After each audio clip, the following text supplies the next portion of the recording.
Северную Осетию посетил заместитель министра образования и науки России Александр Климов. В рамках визита замминистра побывал в нескольких образовательных учреждениях региона, в их числе Ильхотовский аграрный техникум и Владикавказское профессиональное училище.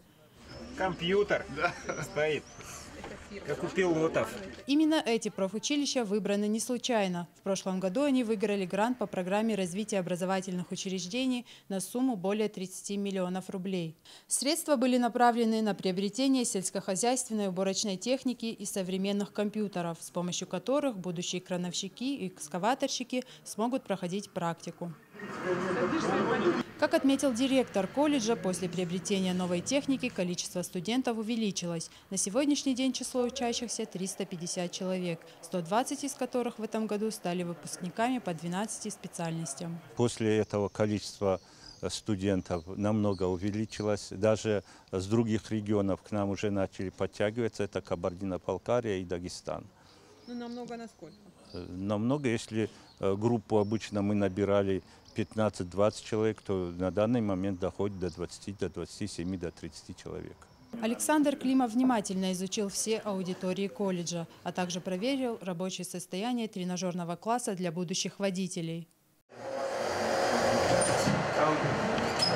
После того, как осмотр профучилищ подошел к концу, Климов смог оценить состояние профессиональных учебных заведений, но уже на республиканском уровне. Впечатления самые благоприятные. Мы много труда вложили в эту программу, в рамках которой учреждения среднего профессионального образования получили поддержку, смогли закупить реальное, хорошее, современное оборудование, на котором должна осуществляться подготовка тех людей, которые приходят в экономику, реально на производство.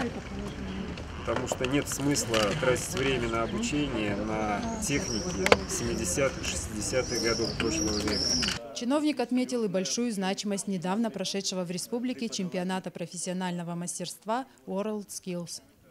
Хочу особо отметить то, что в республике был проведен недавно чемпионат WorldSkills. Министерство образования и правительство Российской Федерации поддерживает это движение. Это самые современные требования к рабочим. И Россия будет сейчас подавать заявку.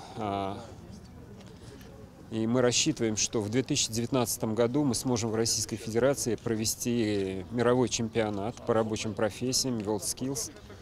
Проект WorldSkills мирового уровня подразумевает около 200 тысяч иностранных гостей. Мероприятие такого уровня приравнивается к мини-олимпиаде. По словам Александра Климова, это вызовет большой интерес молодежи к среднепрофессиональному образованию и поможет закрыть пробел в недостатке квалифицированных кадров данного профнаправления. Рая Дзантьева, Евгений Маркин, Осетия ТВ.